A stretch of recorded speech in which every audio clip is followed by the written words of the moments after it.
So do we finally have a great roster, or did we just witness a series of missteps?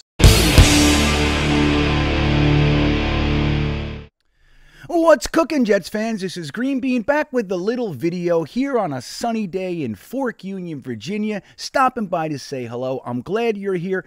Today we are going to talk about the cuts. Now, we all know by now that we had to trim our roster to 53 players, cutting 27, just like every other team in the NFL. But an interesting wrinkle for this year is that we saw the Jets have more players claimed on waivers than any other team in the NFL. 7 players that the Jets decided to cut were claimed by other teams. The next highest team was 4. So what does that tell us about our roster?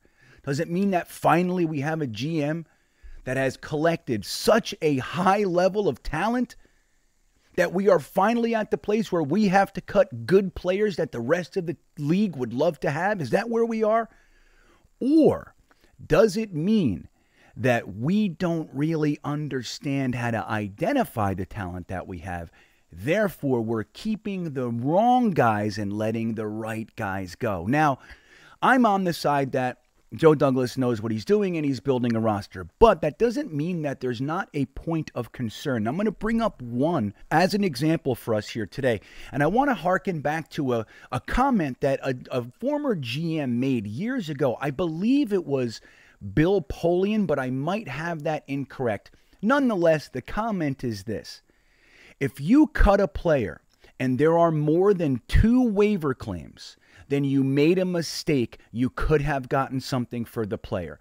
And that's what he forced his staff to consider when going through the motions of which players they're going to cut and keep, is trying to figure out which players actually have value out there. Now, we heard all sorts of rumors that the Jets were in trade talks with this player or that player. Nothing materialized. Now, we don't know why that is, but one player in particular had the most waiver claims in the entire NFL. A player that you know well, a player that we've talked about often and has been disappointing here. People like myself have said numerous times we feel like we're misusing this player.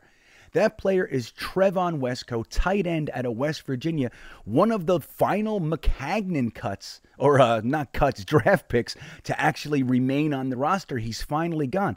4 teams, including the team that actually ended up getting him, the Chicago Bears, put in a waiver claim for tight end Trevon Wesco. So what that essentially means, if you equate it to this comment that was made by this former GM, is that Trevon Wesco absolutely had trade value out there. Now, 1 waiver claim, okay, maybe even 2, any more than 2, you could have gotten value for him. So when you consider that, it might actually lean toward the Jets might be a little bit, they're underwater with this type of a scenario. The Jets are not used to having to figure out which players are going to, be good enough for other teams. We're usually the team cutting our players and, aggressively snatching other teams' players, trying to bring them on. We know JFM is one of those guys. Quincy Williams is one of those guys, and on and on and on. We've been doing it forever. Other teams cut their players. We get excited. Oh my God, we have a starting caliber player, and we would do that. Now, this is the first time not only did we have players claimed, but we didn't feel the need to claim any players. So it's interesting when you look at the amount of waiver claims that were put in on Trevon Wesco. It could lead you to believe that we may have mismanaged this period, this cut down waiver claim period. Maybe it's new, it's too fresh, it's too new. Maybe Joe Douglas knows exactly what he's doing and he didn't want to have those trade talks for a 7th round pick or whatever it might have been.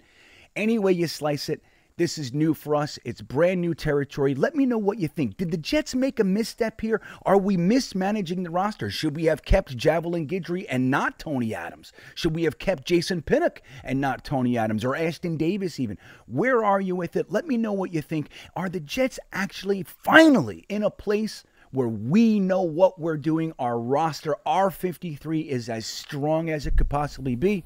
Exciting times. I don't know. Let me know in the comments. Thanks for watching and have a great day.